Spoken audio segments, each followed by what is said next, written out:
Assalamualaikum warahmatullahi wabarakatuh. Perkenalkan, saya Mardalena, NIM 8570157, Prodi PGSD S1 Universitas Terbuka. Baik, di sini saya akan menjelaskan tentang pemanfaatan media display dalam pembelajaran.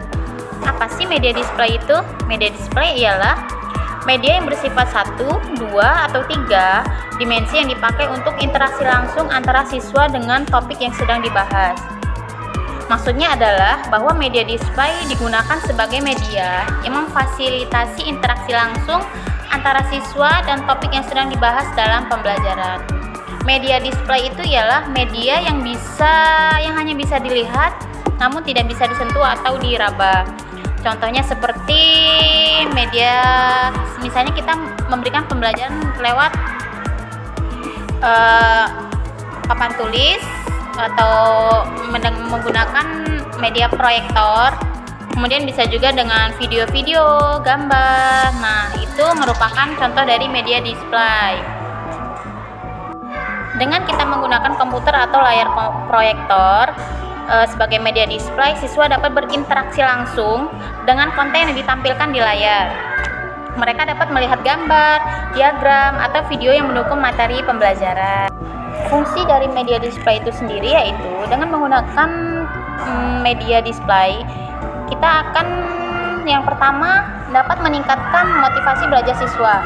Dengan penggunaan media display yang tepat dan itu menarik, akan menciptakan lingkungan dan pengalaman belajar yang mendorong dan memotivasi siswa untuk aktif terlibat dalam proses pembelajaran. Dan kemudian yang kedua yaitu melaksanakan pembelajaran sesuai konteks, berarti menyesuaikan metode, strategi, dan materi pembelajaran dengan situasi, kebutuhan, dan karakteristik siswa, serta lingkungan pembelajaran yang ada.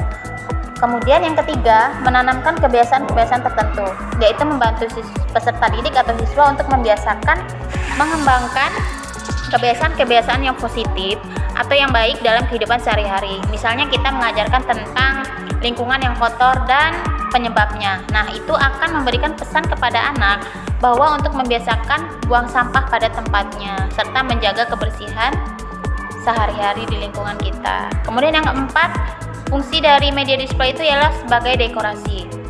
Poster atau gambar-gambar yang menarik selain sebagai media pembelajaran juga untuk memotivasi anak untuk bisa kita jadikan hiasan kelas. Contoh, misalnya gambar poster atau pahlawan. Kemudian bisa juga poster tentang perjuangan seorang ayah agar bisa menyekolahkan anaknya. Nah, itu juga selain sebagai dekorasi juga sebagai pengingat anak bahwa semua yang kita inginkan atau usahakan itu perlu sebuah perjuangan. Kemudian apa aja sih jenis-jenis media display itu? Nah, yang pertama yaitu papan lembar atau flip chart. Merupakan papan tulis yang ditempeli dengan lembar-lembar kertas yang disatukan dengan penjepit. Kemudian di ujung atas papannya itu, dengan menggunakan papan lembar ini, guru tidak perlu berulang kali menggambar atau menulis karena guru dapat membalik lembaran-lembaran tersebut untuk kembali mengajarkan materi yang belum dipahami oleh anak yang sedang dibahas. Kemudian yang kedua, yaitu ada papan buletin atau bulletin board. Nah, papan atau kertas keras yang digunakan untuk menampilkan informasi atau pengumuman atau materi visual lainnya. Papan buletin ini biasanya dipasang di dinding atau area tempat publik yang mudah dilihat oleh orang banyak seperti sekolah, kampus, kantor, atau ruang tamu. Nah, contoh dari papan buletin ini misalnya isinya yaitu tentang proses daur ulang sampah, pembuatan kompos, ataupun juga bisa pemilihan kepala daerah. Nah, apa aja sih yang harus kita persiapkan dalam membuat perencanaan pembuatan media display?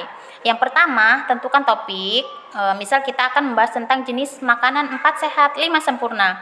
Jadi kita sudah menentukan topik yang akan kita sajikan dalam media tersebut yaitu 4 sehat, 5 sempurna. Kemudian yang kedua, tentukan tujuan pembelajaran. Setelah kita menentukan topik, kita juga harus menentukan tujuan dari pembelajaran tersebut. Nah, tadi kan topiknya 4 sehat dan 5 sempurna. Jadi tujuan setelah anak mempelajari topik tersebut, misalnya siswa dapat membedakan jenis atau berbagai sumber makanan yang mengandung karbohidrat, vitamin, protein, dan lain sebagainya. Kemudian yang ketiga, pertimbangkan siapa yang akan kita hadapi. Nah, yang akan kita hadapi ini anak kelas rendah atau kelas tinggi. Misal kita akan menghadapi anak kelas 2 SD, maka harus semakin nyata benda yang kita gunakan.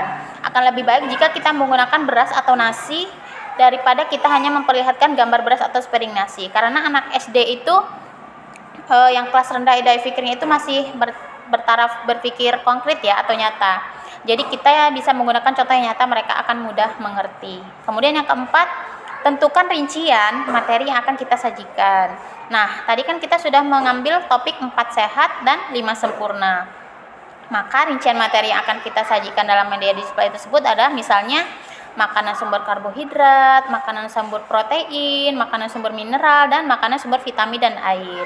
Kemudian yang kelima yaitu tentukan jenis media display. Upayakan atau usahakan melibatkan siswa dalam menentukan media apa yang akan kita pakai. Contoh, untuk menghadirkan berbagai makanan sumber protein, kita dapat meminta siswa untuk menyebutkan sumber-sumber protein yang mereka ketahui atau kenal sehari-hari. Misalnya tempe, kacang tanah, ikan, dan telur. Jadi kita bisa meminta siswa untuk membawa sendiri media tersebut. Kemudian yang keenam, tentukan susunan bentuk peraga. Kita harus menentukan dulu letak-letak susunan bahan-bahan yang akan kita gunakan untuk peragaan. Misal, kita harus menyiapkan 4 meja untuk meletakkan 4 sumber makanan manusia tersebut. Misalnya meja ini untuk sumber makanan protein, kemudian karbohidrat, mineral, dan kemudian satu lagi air. Oke, seperti itu.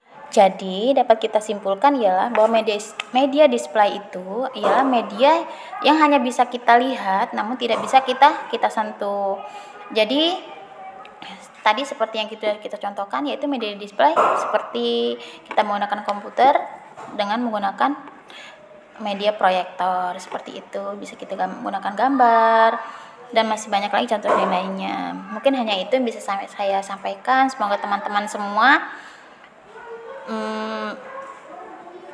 mengerti apa yang saya jelaskan dan semoga ilmu yang saya berikan bermanfaat untuk kita semua. Dan saya akhiri, wassalamualaikum warahmatullahi wabarakatuh.